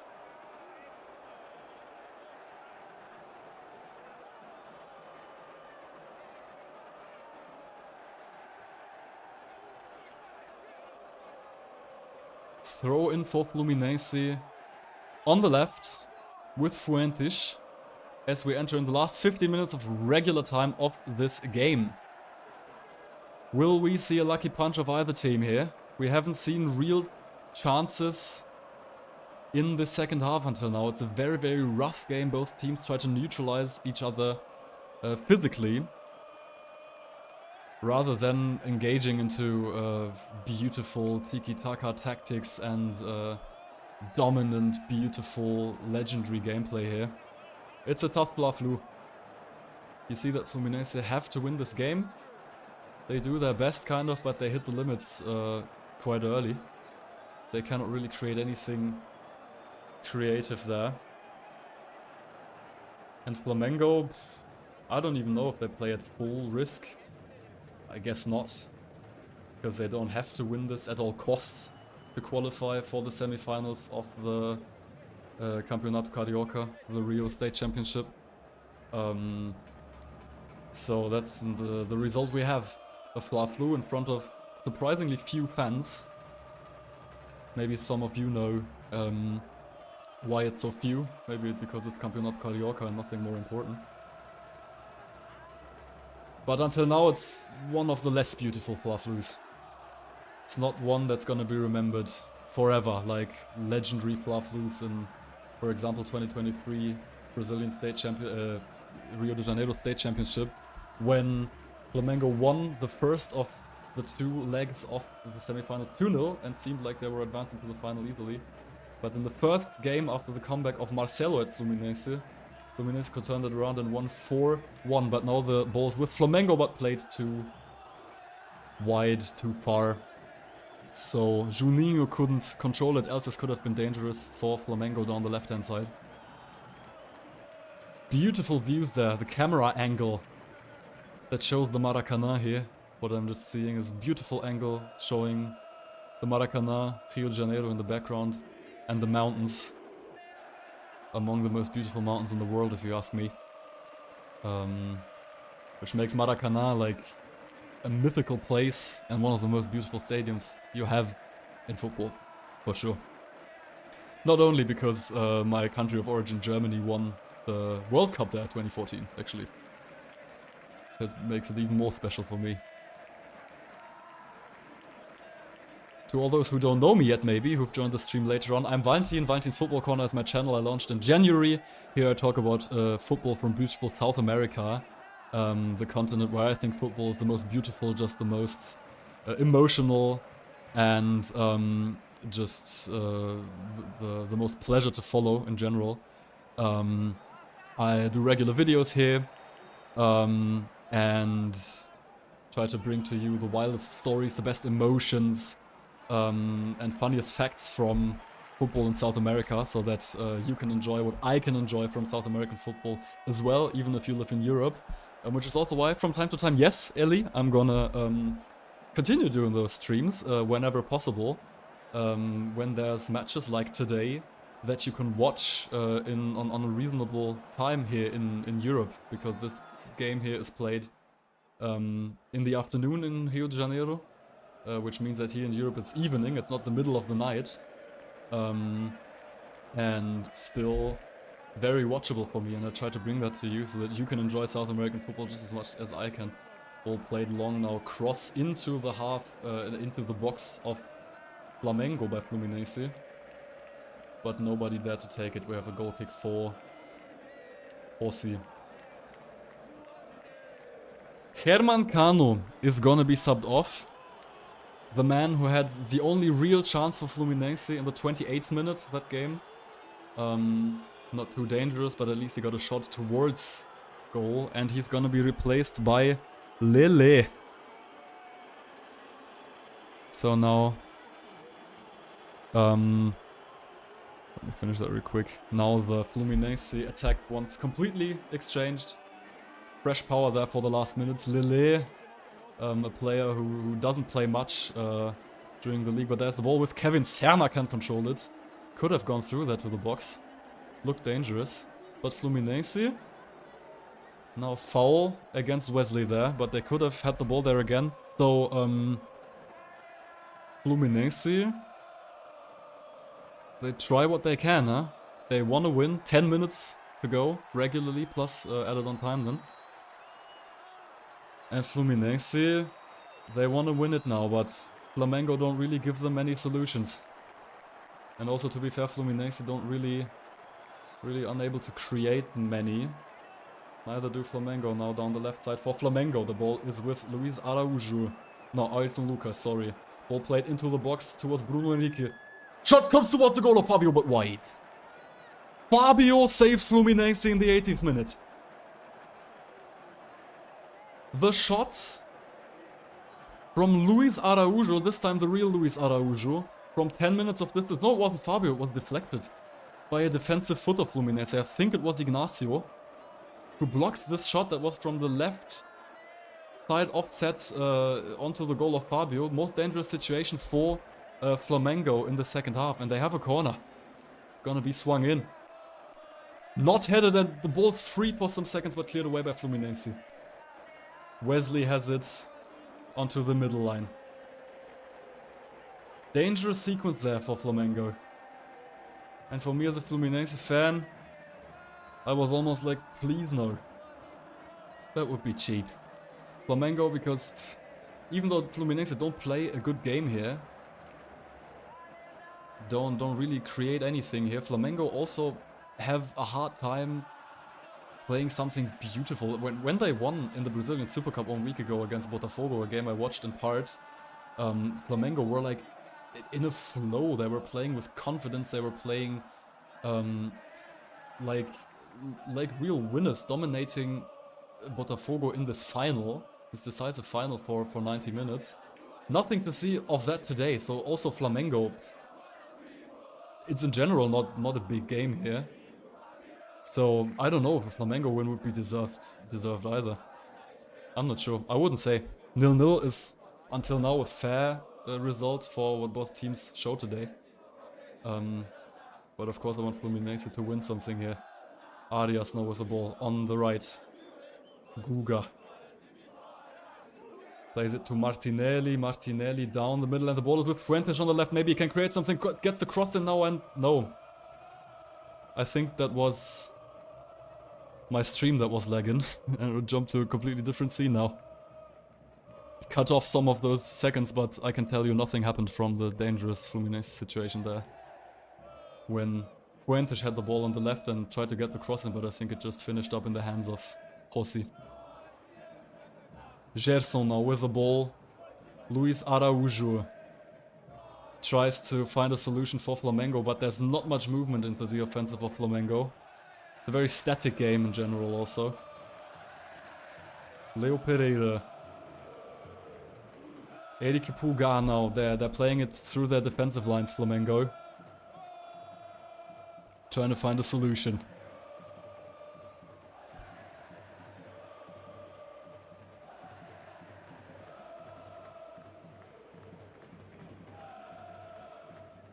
There's Luis Araújo with the ball, but one back by Freitas.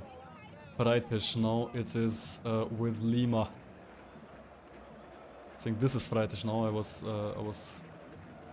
thinking of Freitas. So the ball is on the right now, played towards Guga, maybe with some space here. Can he get the cross and can he fling it in? He tries, so it's long for Serna, but into the arms of José. Kind of couldn't get the spin behind the ball, and now my stream's lagging. Now I have to be careful to stop the clock here.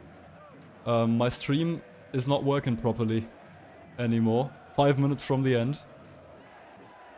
Was going well until now, so now I'm just trying to restart it. We have a Flamengo chance. Stream is back. Maybe the shooting chance. There are no Flamengo player there. Maybe the turnover now for Fluminense. Serna has it. Might play towards the left, long towards Fuentes. Fuentes onto the left now with the ball. I'm gonna get the clock back going. We're about half a minute back now compared to the game. Arias has it on the right. Arias. Can he get the pass in? Arias might try to shoot there. Deflected 2 times, then off the goal. Not a good shot in the beginning, but twice deflected. So we have the corner for Fluminense, and it goes wide just 2 meters.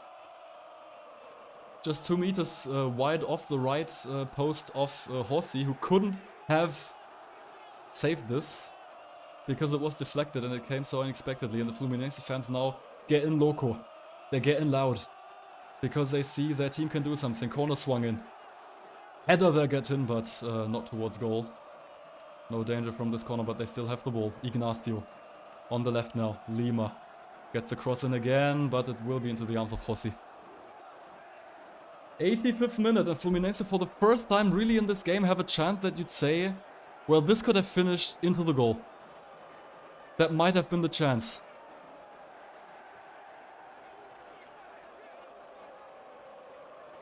Ball with Flamengo now. Again, they will try it themselves. Now it gets a bit more open. Now both teams maybe trying to risk like a little bit more.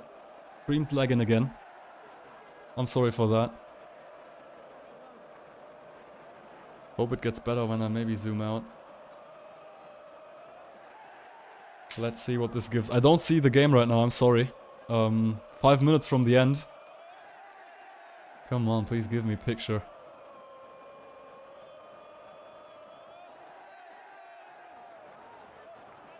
Come on, come on. It's not charging properly.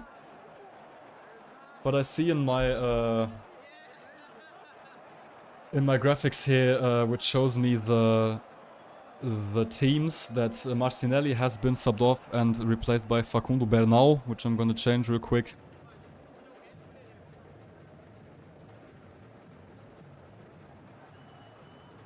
I still don't have any picture here, I'm sorry. Because my stream's lagging. But I see in my graphics that that it's still 0-0. No goals happening, no goals falling. Let's maybe refresh the page. Sorry for that, guys. 5 minutes from the end. We still don't see anything, and we're also already like in the like 2 minutes, in the last 2 minutes of the game. I can see it in the live graphics there, right next to me. Still 0-0. I cannot tell you anything about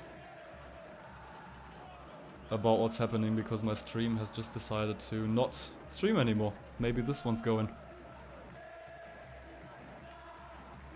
Charging. But not showing anything. Maybe I'll have to change streams. Lele is something weird. He's not one of the best players. Now we have footage again.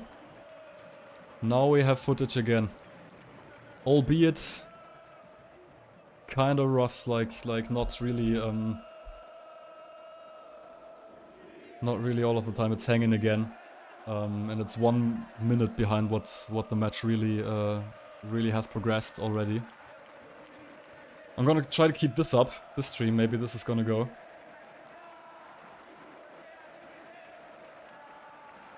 Lele is something weird. With him on 23, we were Libertadores champions. Without him last year, we were almost relegated. Yeah, but did Lele play much in the Libertadores champion season? Maybe, maybe not. I don't know. I think he didn't play much. So don't know if he's the player who's gonna make the difference. There we go. The stream's working again, at least a little bit. No, it's too rough.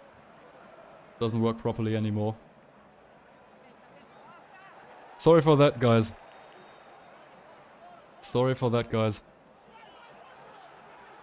I'm using a website that kind of gives streams like that from Brazil, because like there's literally virtually no official streaming website streaming this game to Europe here, where I could watch it. So I kind of rely on that to see it. I'll just try to see it on another website now.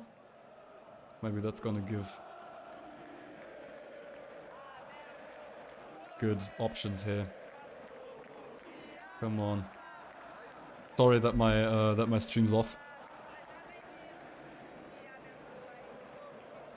Here it's not charging, neither here.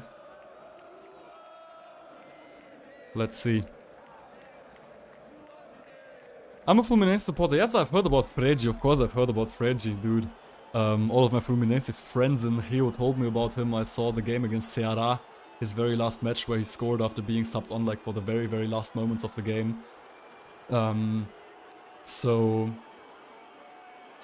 yeah, I know Fregi. He was a player who was also known in Europe for playing in the Brazilian national team and stuff. Was known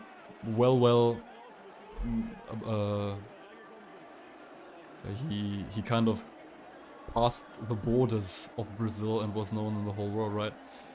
I might have a signal here, but it's still very rough. Might have a stream that's working. I see that like in the live view here in the graphic view has progressed to to the 47th minute of the second half right now, so still 0-0, I can tell you. Still no goals. I don't know if there were any chances or stuff. Normally those streams that I'm watching right now, they're always working. I've never had a Brazilian football match that I watched there that didn't work. For real. And now it's the first time. On stream, on live. I'm really sorry. I still see the live view. The graphics, and it's still 0 both. So at least we didn't miss a goal, right? Come on, maybe this one's going. I'm trying the old stream again. Maybe this is gonna work again. Come on. Not really working here. My stream's off. Which it never does normally when I watch games from Brazil. There we have imagery. Okay, let's go. We're in the 47th minute of the second half. 92nd minute of the entire game, and we have footage again. Fluminense attacking. On the left, Serna. Serna blocked away, but still with the ball. Against Wesley now, Serna. Serna down the ground line, cleared away by Wesley. It's throw-in for Fluminense. 2 meters from the ground line. Inside the Flamengo half. There they are with the ball again. Facundo Bernal. That's Fuentes. Fuentes might get the cross in. Fuentes with the cross in, and I don't see the cross in it. It's with Lima. Can he shoot now? He can control the ball into the half of... into the box of Flamengo. Kind of having trouble getting back to commenting now. The stream is like kind of erratic also. It jumps from one scene to the other. Trying to get us back to live into the game. But I can tell you nothing happened. No goals just yet. Flamengo attacking. We have 2 minutes still on the clock, and we have another free kick for Flamengo. Halfway into the Fluminense half, because Fuentes pushed Wesley down to the ground. Clear foul. And maybe the chance from a set piece to get the winner here. It's Luis Araújo at the ball, gonna swing it inside. Can he find the head of one of his mates? Ball's inside now, but headed off. Way off the goal of Fabio, and we have a goal kick for Fluminense with 2 minutes still on the clock. In this game. It all seems like it's really gonna finish 0-0 in the end. One of the less beautiful Fla-Flus I know of. Like since 2023, I'm following football in Brazil, like really since I've been there for the first time. And every Fla-Flu that I've seen until now has been more beautiful, more engaging. I don't know, had more offensive chances too. So this one, the 0-0, if it finishes like that, which it could when in 1 minute the final whistle would be blown.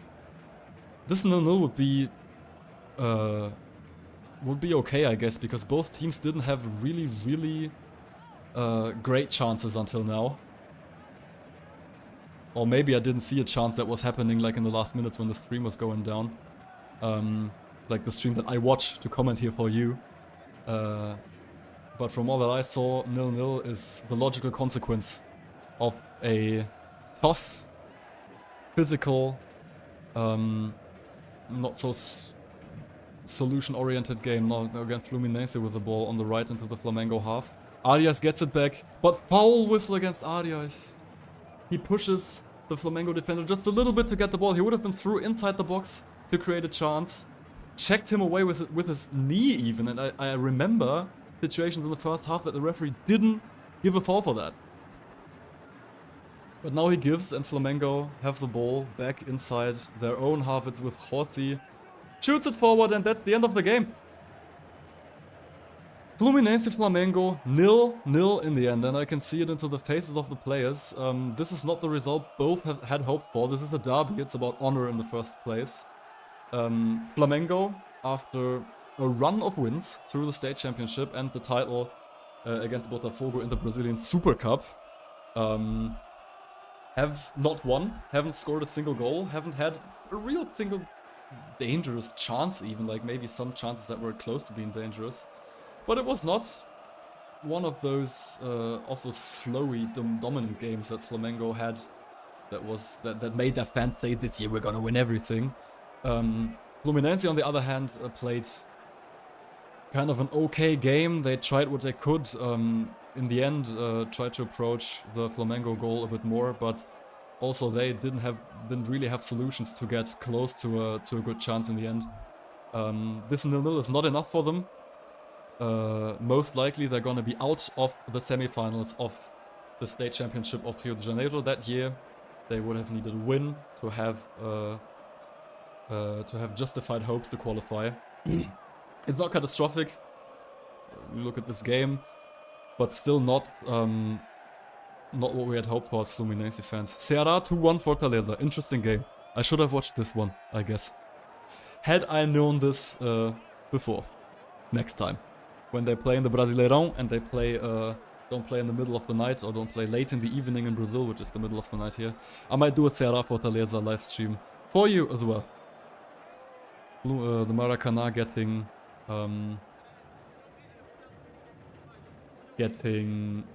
empty real quick here, which I can understand because wasn't the most beautiful game to watch, I guess. Thank you for staying with me in this stream anyways and supporting me in Vanti's Football Corner all the way until the end. What should I say? I don't have much to say about this game. There weren't many chances, many moments I can tell you about. Sorry again that my stream here also crumbled at some moment, that I couldn't bring you like the game between the 85th and 92nd minute. You can see Fluminense here maybe in the table of the Campeonato Carioca, which I'm gonna look at real quick. What this 0-0 means for both teams, in fact. Flamengo do now have 14 points, are second inside the table, still have 2 games to go, I think. Yeah. And one against Botafogo, but also one against the lower league teams. So I think that Flamengo are gonna qualify for that.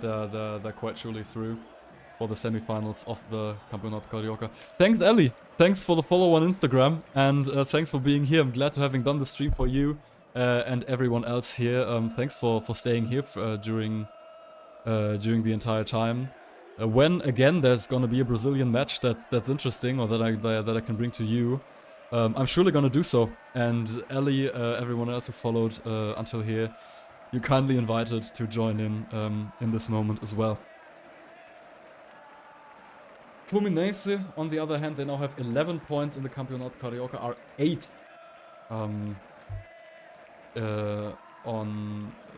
like in the total rankings. Thanks, Guido. Thanks from a Fluminense fan to you as a Flamenguista. It was great to have you here, great to have you on my stream, that you decided to follow the game of your favorite team on my live stream here. I really appreciate this, dude. Follow me on Instagram, valentins.football.corner. Follow me on YouTube if you don't want to miss out on any new video that I'm doing about football in South America, where football is the most beautiful in the world, for me at least, who's experienced it now several times. A passion I want to share with you via this channel, and like a way of following this very interesting and very emotional, very passionate and great, beautiful footballing universe. Denner, poor guy. I don't know the story, I'm gonna Google it. Thanks for the suggestion, Guido. But to finish with the Fluminense conclusion, they now have 11 points. They still have 2 games to go against lower league teams, that if they win, they would have 17 points, which I think there is a world that Fluminense can still qualify for the semi-finals of the Campeonato Carioca. But I think it's unlikely, because also basically any other team now has 1 game less than they have. And so, yeah. We'll see. I think for Fluminense this 0-0 is not enough to qualify for the semi-finals of the Campeonato Carioca. It is It was not in this game that they lost it, I guess. It was a tough game that was difficult to play, was difficult to win for both teams, because it was just not a great game of football that was characterized by much physical action and a tough fighting derby. But it was in the games, especially against Maricá and against Boa Vista, two lower league teams that Fluminense didn't manage to win against. They simply would have had to win this. And to end the stream with news for Fluminense that were kind of obvious that they would happen at some point, but now, 2 hours ago, it was officially announced. Kauã Elias, Fluminense's prodigy from their own youth, who scored his first goals in professional football for Fluminense last season, has been announced as the new striker of Shakhtar Donezk. So Kauã Elias is now officially departed from Fluminense. He won't play for Fluminense in 2025. I don't know anything about the money that Shakhtar paid in the end. I think it was around $19 million, 19 million euros, which adds up to around, I don't know, 140 reais right now. Not so much money for a prodigy that could have gone to England for double that money maybe next year. But yeah, Fluminense, they do need a new striker now too. After the departure of Kauã Elias, they kind of have don't have many strikers. If one of them gets injured, they have a problem. We'll see what there is to come. Yeah, Guido, at least 1 point better than losing. I think that's the point that I as a Fluminense fan and you as a Flamenguista can agree on. For the rest of the season for Fluminense, after like very, very devastating and bad performances just right till now in the Campeonato Carioca, the game today was maybe a little bit a step into the right direction, I don't know.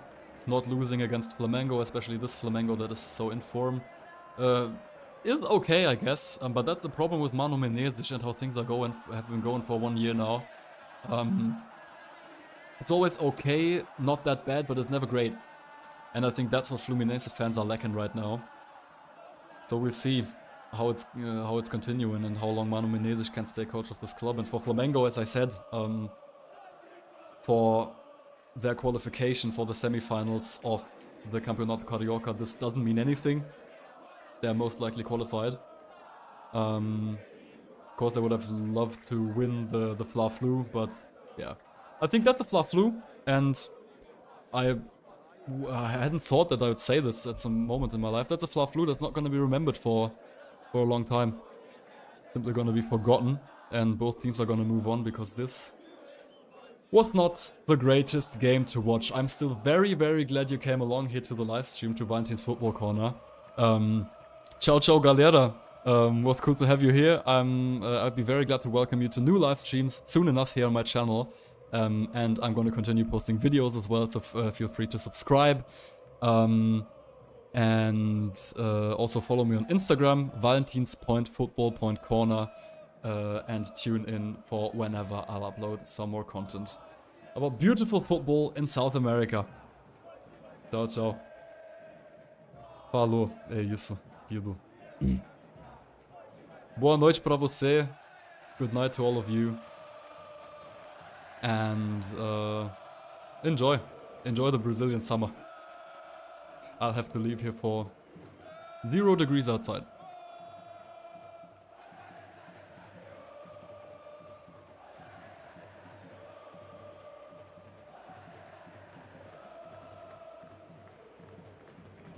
Follow Eli. Ciao, ciao. Have a great night. Thanks you were here for all the stream. Really appreciate it. See you next time.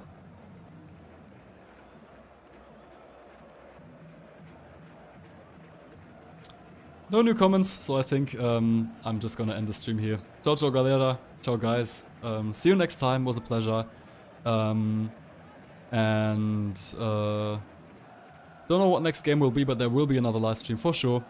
And see you whenever it happens. Ciao, ciao.